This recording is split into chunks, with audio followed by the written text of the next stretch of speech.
Hello friends, मैं लोग 18 में आप सभी का स्वागत है।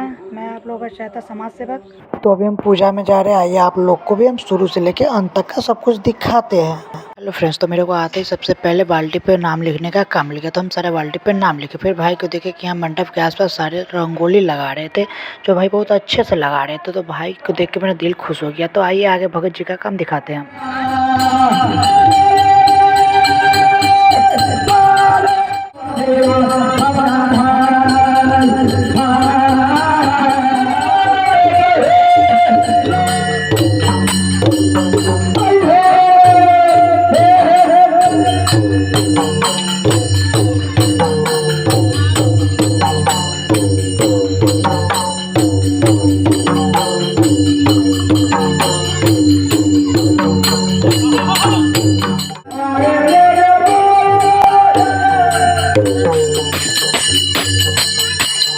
यही समय के बात रहे हो बाबू कारिक महाराज कौन